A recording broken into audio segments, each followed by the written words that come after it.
Los pastores Rafael y Adriana Lemes nos enseñan paso a paso los tesoros de las Escrituras. Descubriremos cuánto nos ama Dios y qué ha ganado para nuestro beneficio. Este programa es patrocinado por nuestros amigos, miembros y socios de Iglesia Palabra Pura y Blaze Ministries International. Hola amigos de Blaze Ministries, nuevamente somos Rafael y Adriana trayéndole a ustedes la enseñanza de las Escrituras para que podamos entender lo que Jesucristo hizo por nosotros hace más de 2000 años en la cruz.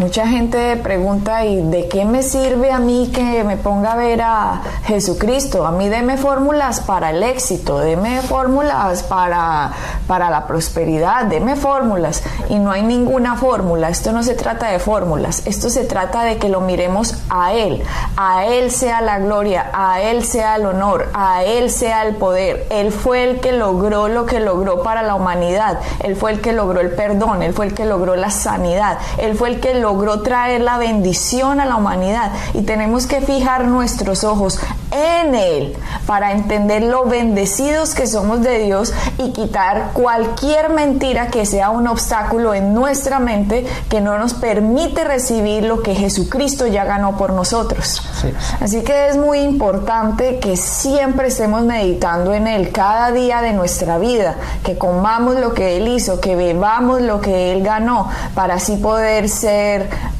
representantes de Dios en esta tierra. Todo está a su disposición. Hagan uso de estas herramientas, por favor, están completamente gratis, y cualquier persona que se quiera adherir a Blaze Ministries para ayudarnos a llevar este mensaje a todas las naciones de habla hispana, ahí están los datos si usted quiere hacer sus donaciones, y todo dinero puesto en Blaze Ministries, el 100% está dedicado al ministerio. Ningún dólar de eso se va para nuestros gastos, porque Rafael y yo no tenemos salario de lo que hacemos. Lo hacemos es de corazón, porque hemos entendido lo que Jesucristo ha hecho por nosotros y queremos que todo el mundo entienda. Y suena raro, Rafael, porque no mucha gente hace las cosas así nada más, como por amor, por cariño, por disposición de ayudar a la gente. Siempre la gente está buscando, ¿y qué gano yo de aquí? Pero de aquí lo único que ganamos es las recompensas en el cielo, de que podamos ser como que Dios nos diga, Rafael, bien hecho, porque entendimos lo que hizo Jesucristo por nosotros, y queremos que usted, que nos está viendo, que nos está oyendo, entienda y reciba este amor, el amor de Dios que envió a su Hijo Jesucristo para que muriera en una cruz, para que todo aquel que en Él crea no se pierda, mas tenga vida eterna. Y esta es la verdad de la palabra. Y estamos enseñándola de una forma muy sencilla y muy clara, y veníamos hablando acerca de la muerte de Jesucristo y de la resurrección, Rafael, y cómo se había presentado delante del Padre llevando su sangre. Hace 2000 años sucedió eso. Solamente hace 2000 años, desde la creación del hombre, aquí pasaron una cantidad de cosas, Rafael, en que Satanás se ganó el dominio de esta tierra, porque Adán se lo cedió, le cedió su autoridad, le cedió el reinado, le cedió lo que Dios le había dado. Le cometió alta traición prácticamente a la confianza depositada en él, y se lo cedió a Satanás. Sí.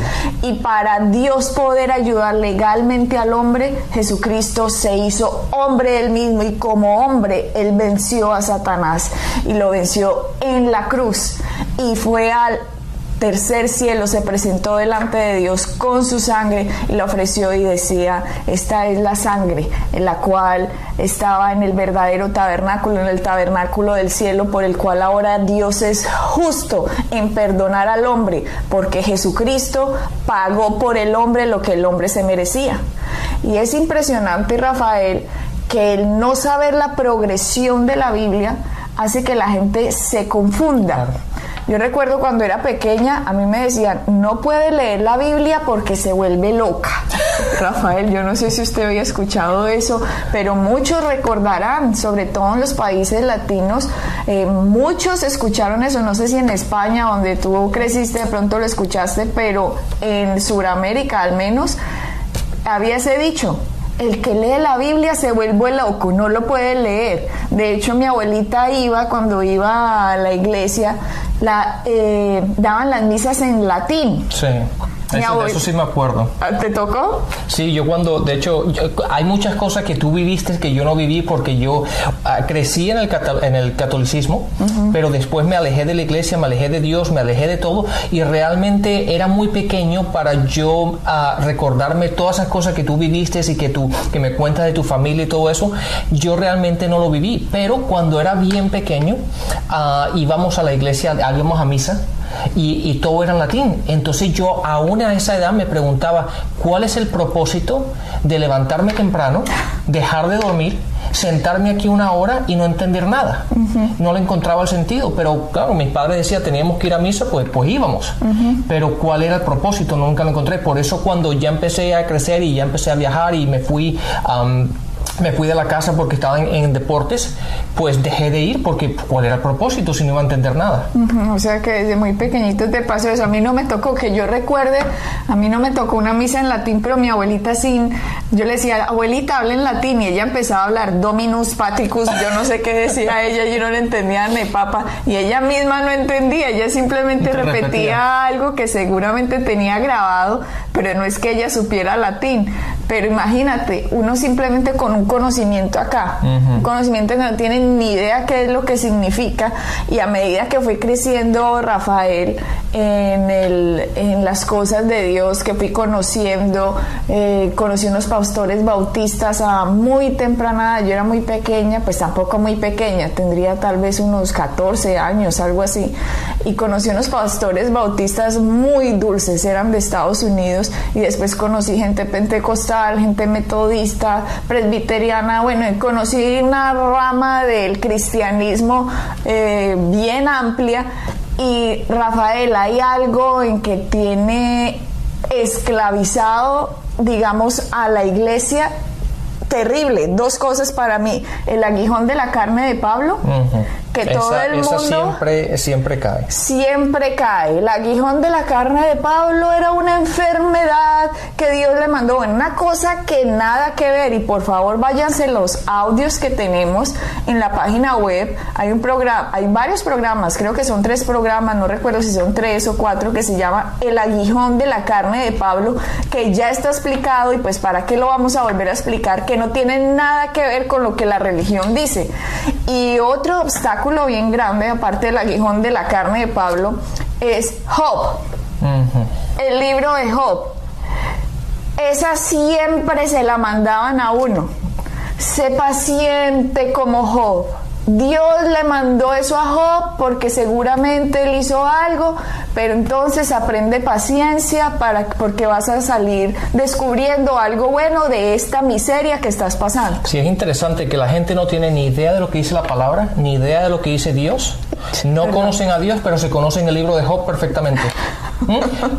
Es algo impresionante. ¿Por qué? Porque la gente, y generalmente lo que pasa es que la gente ha repetido lo que han oído, y lo que han oído es incorrecto, no tiene coherencia bíblicamente, no es una doctrina bíblica que veamos una secuencia bíblica o una secuencia en doctrina por medio de la Biblia, sino son cosas que van cogiendo por aquí y por allá, lo van repitiendo, suena bien, pero es contrario a lo que dice la palabra. Y por lo tanto, como lo oyen de alguien que piensan ellos, que es una persona que tiene conocimiento, una persona que ha leído la palabra, que espiritualmente a lo mejor tiene más conocimiento que ellos, lo consideran como verdad, no sabiendo que lo que están diciendo es algo completamente erróneo, algo completamente que va en contra de la doctrina de la palabra, y algo que realmente la Biblia no lo dice y ni lo enseña. Claro, se crean unos dogmas y unas doctrinas, Rafael, como decir que el aguijón de la carne de Pablo era una enfermedad. Por Dios, y va y uno y descubre ahora, después de mucho tiempo que uno creyó eso,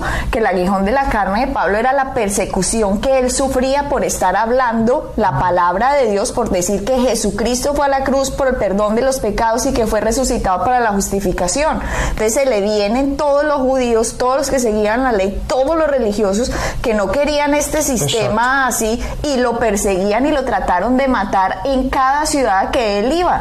De hecho, muchos se juraron entre ellos, dice la palabra, no vamos a comer nada hasta que matemos a Pablo. Tenemos que quitar esta lacra que nos está dañando nuestra religión. Y resulta que no estaban comprendiendo por Dios que esto era una evolución, que el Antiguo Testamento era una sombra de lo real que se iba a venir, y lo real era Cristo. Todos los judíos, todo animal puesto sobre el altar, toda oveja, todo toro, todo sacrificio estaba apuntando a que miraran al sacrificio real que iba a ser Jesucristo en la cruz, pero no vieron esa evolución, sino que se querían quedar con lo de antes sin entender que eso era una sombra. Exacto. Usted no puede quedarse con una sombra cuando lo real lo tiene adelante. Si yo te tengo aquí, Rafael, delante mío, pues a ti te puedo coger, te puedo abrazar, te puedo dar un pico, pero qué tal yo tener una foto aquí tuya. Esta es la foto de Rafael y usted aquí al lado mío, ¡ay, qué belleza esta foto! Venga, no. Estoy cogiendo una imagen cuando tengo lo real. Exactamente. Yo no tengo por qué irme a ver el Antiguo Testamento cuando no lo entiendo y tratar de acercarme a Dios bajo las normas de la ley, cuando la gracia se ha presentado y dijo, soy Cristo, soy la gracia, soy el que los amo, yo soy el que voy a ser el único perfecto en esta tierra, y por mí es que usted va a poder recibir la bendición, porque yo voy a recibir la maldición que usted se merece. Pero no se entendió. Entonces la religión, Rafael, mezcla gracia y mezcla ley, mezcla las dos pensando, ay, pero es la ley de Moisés. No, nosotros no vivimos bajo la ley de Moisés y nos portamos mejor que los que dicen que viven bajo la ley, porque Jesucristo es el que nos hace, el Espíritu de Dios está dentro de nosotros y nos hace que demos frutos de justicia. Entonces, cuando hay esa mezcla de ley y gracia, la Biblia lo dice. La Biblia dice, la palabra dice, prefiero que seas frío o caliente, pero no tibio, porque le da indigestión. Dice, te vomitaré de mi boca, me da indigestión. ¿Por qué? ¿A qué se refiere? Prefiero que sea frío, prefiero que esté completamente bajo la ley, o prefiero que esté completamente bajo la gracia, pero no mezcle las dos. ¿Por qué?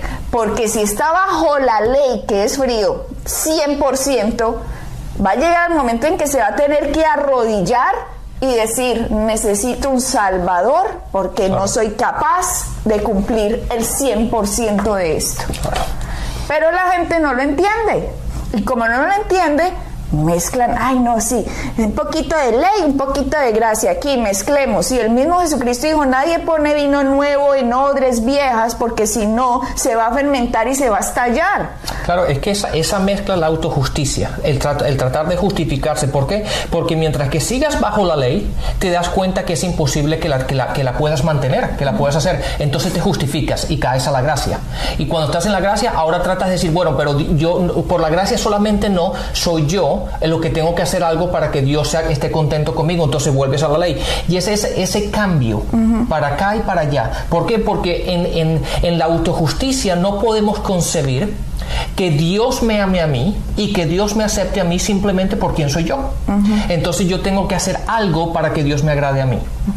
Entonces ahí es cuando caigo contra la ley y empiezo a hacer acciones y me doy cuenta en mis acciones que siempre quedo corto.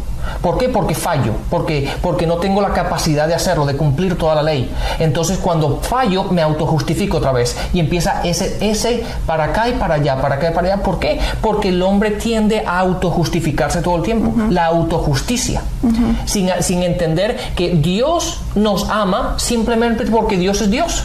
Porque es amor. Exactamente, independientemente de sus acciones, independientemente. ¿Por qué? Porque cuando usted vivía en el mundo, ya estaba haciendo lo que estaba haciendo, Dios aún lo amaba. Entonces, ahora que ha conocido a Cristo, no piense que tiene que hacer algo para agradarlo, porque cuando estaba en el mundo ya Dios lo amaba. Entonces es ese cambio que tenemos que hacer, ese renovamiento de nuestra forma de pensar y alinearlo de acuerdo a las Escrituras. Claro, y cuando no entiende la gente esto, Rafael, y se vuelve cristiano, entonces dice que va a empezar a hacer obras buenas, y cuando hace las obras buenas empieza a orar, a decir: Dios, ahora bendíceme, porque mira que yo ya dejé esto, y mira que ya dejé aquello, y tú no me has sanado. ¿Por qué no me has sanado si yo voy a la iglesia? Eso es autojustificación y es el peor pecado que exista. Que usted cree que se merezca la bendición de Dios. Usted y yo no nos merecemos nada en esta vida. Usted y yo nos merecemos es el infierno. Eso es lo que usted y yo nos merecemos. Pero gracias a su gracia que Jesucristo pagó en una cruz, lo que usted y yo nos merecemos, ahora podemos recibir lo que Jesucristo se merecía, que era la bendición.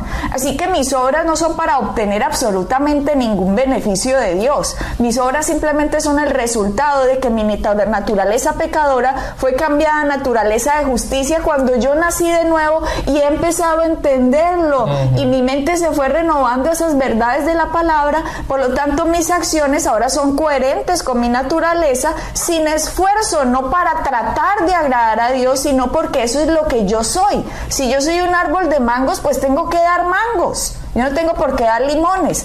Y si yo soy naturaleza de justicia, mis obras son buenas porque he entendido quién soy en Cristo. Pero entonces, cuando no se entiende la progresión de la Biblia, que va apuntando todo a Cristo, todos los libros, los 5 primeros libros de la Biblia, después nos vamos a todos los profetas, nos vemos el libro de los que escribió David, los Salmos, la mayoría fueron escritos por David, o Eclesiastés, bueno, Job, todos los libros apuntaban al Redentor que iban a venir, que era Jesucristo. Y ahora que nosotros tenemos ya el Redentor, Él ganó algo maravilloso al presentarse delante de Dios después de que resucitó, pero la gente piensa así: resucitó por allá hace 2000 años, pero no entienden qué fue lo que pasó en el universo. En el universo hubo un cambio hace 2000 años cuando Él se presentó delante de Dios, y el gran cambio que consiguió es que, de eso íbamos a hablar. Vamos a hablar del libro de Job, porque mucha gente ha creído que lo que le pasó a Job, usted tiene que compararse con Job y mirar a Job. No, usted no tiene que mirar a Job, usted tiene que mirar es a Jesucristo, porque Job vivía en una época de la historia en que él no tiene los beneficios que hoy, después de lo que Cristo ganó, nosotros hoy tenemos. Él hubiera deseado tener a alguien como Jesucristo hace los miles de años que este libro fue escrito, pero no lo tenía, porque cuando Jesucristo se presentó delante de Dios, sucedió algo bien impresionante. Miremos en Apocalipsis 12,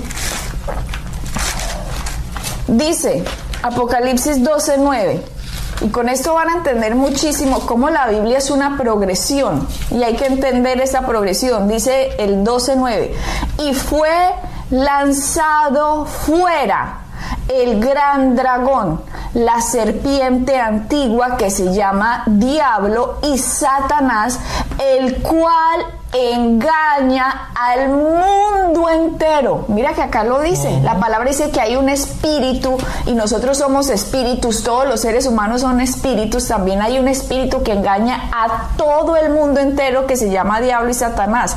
Y dice: fue arrojado a la tierra y sus ángeles fueron arrojados con él. Entonces oí una gran voz del cielo que decía: ahora ha venido la salvación, el poder y el reino de nuestro Dios y la autoridad de su Cristo, porque ha sido lanzado fuera el acusador de nuestros hermanos, el cual los acusaba delante de nuestro Dios día y noche, y ellos les han vencido por medio de la sangre del Cordero y la palabra del testimonio de ellos. Miren, ustedes leen estas cosas y dirán: ¿qué significa? Muchos ya están entendiendo qué significa esto. Cuando Cristo se presentó delante del Padre, dice la palabra que fue lanzado fuera Satanás, o el diablo, también lo llaman serpiente antigua, mentiroso, engañador del mundo. ¿Y qué hacía Satanás allá? ¿Cómo así que Satanás presentado allá en el cielo? ¿Cómo así? ¿Cómo así que lanzado fuera? ¿Cómo así que él estaba allá? ¿Por qué estaba allá? Miren lo que la labor de Satanás. Miren lo que hacía. El acusador de los hermanos. El que los acusaba día y noche. Claro, Satanás sabe, Dios es un juez y Dios tiene que hacer lo justo. Por lo tanto, yo soy un acusador y el hombre hizo esto y el hombre hizo esto y tú tienes que hacer esto porque si no, no serías juez y no serías justo y serías injusto. Imagínate el trabajito de Satanás. Adriana, ahí vemos con ese solo versículo lo que tú acabas de decir, mata lo que dice la gran mayoría de la gente, porque la gente generalmente dice que es Dios el que juzga. Dios es el acusador, Dios el que está siempre pendiente a ver cuándo vas a fallar, para decirte, ves, fallaste. Pero la Biblia no dice eso. De hecho, lo que tú acabas de decir es que Satanás, el diablo, él es el acusador. El acusador. No Dios. Por favor, entiendan esto, porque si entienden esto, se van a quedar completamente libres, porque la gran mayoría de la gente, y aún así cristianos, piensan que es Dios los que lo está acusando. Es Dios el que está sentado al borde de su trono, mirando a la tierra y esperando a que falles para pegarte por la cabeza. Y diciendo, viste, ya fallaste otra vez, y viste que no lo puedes hacer, y viste que no sirves para nada. Y no es Dios. Dios es nuestro Padre, es nuestro Creador. Él nos ama. Él dio a su Hijo para que ustedes y yo pudiéramos estar otra vez con Él. Es Satanás el que nos acusa. Satanás el que está detrás de nosotros, siempre buscando la forma en que caigamos. Pero lo más impresionante es que fue lanzado, Rafael. Dice, fue lanzado fuera. El que acusaba día y noche a los hermanos. ¿Cómo pudo ser lanzado fuera? No, empecemos. ¿Cómo así que estaba ya metido? Satanás obtuvo una posición que Dios no le dio. Esa posición se la dio a Adán y a Eva. Adán y Eva le cedieron esa posición a Satanás. Y Satanás tenía el derecho antes de la cruz de presentarse delante de Dios, y por eso Job, en el libro de Job, dice, y vinieron delante de Dios los hijos de Dios, entre ellos Satanás. Dice un versículo de la Biblia así, y uno dice, ay, ¿cómo así? Que no dice que Satanás es un hijo de Dios. Dice, es como decir, vinieron 5 elefantes y entre ellos una cebra. Nada que ver, es lo mismo. Lo que pasaba en el libro de Job, cuando fue acusado por Satanás delante de Dios, que vamos a estudiar Job, es porque Satanás tenía entrada al cielo, Rafael, por la posición cedida por Adán y Eva, lo cual le daba un acceso, y ese acceso fue dado por Adán y Eva, no fue dado por Dios. Ese versículo, para las personas que nos están siguiendo, ese versículo que tú hablas, en el cual Satanás se presentó, está en Job, capítulo 1, el versículo 6. Cuando se presentaba en el Antiguo Testamento, Dios no podía hacer nada, Rafael, porque Dios es justo y la gente no ha entendido que Dios es justo. La gente cree que Dios hace lo que quiere, cuando quiere y como quiere. Y Dios no hace lo que quiere, cuando quiere, como quiere. Dios hace lo que es justo, porque si no, este universo se autodestruiría si Él mintiera o hiciera algo incorrecto. Por lo tanto, Satanás se aprovechó de la justicia de Dios para ir a acusar al hombre delante de Dios. Pero cuando Jesucristo se presentó en el tabernáculo, no hecho de manos, como dice Hebreos, sino delante de Dios mismo, no en las sombras de lo que Moisés había puesto, sino en lo real. El cielo mismo, presentando su sangre, puso su sangre en las figuras, en lo real del cielo. Por lo tanto, ahora la sangre perfecta del Cordero limpiaba al ser humano de pecado, porque otro había sido juzgado en su lugar, y este era Jesucristo mismo. Por lo tanto, ya no hay cabida para Satanás. Usted ya no puede acusar al hombre, porque el hombre fue acusado, condenado y culpado en la cruz de Cristo. Por lo tanto, fue echado fuera el dragón, el acusador, el mentiroso, el que engaña a todo el mundo, fue echado de la presencia de Dios hace 2000 años y nunca más se puede presentar delante de él. Aleluya, porque la sangre de Cristo lo sacó de allá. Ahora Satanás no nos puede acusar delante de Dios. Por eso la palabra dice, ya no hay condenación para nosotros. Él ahora nos acusa a nosotros aquí en nuestra mente.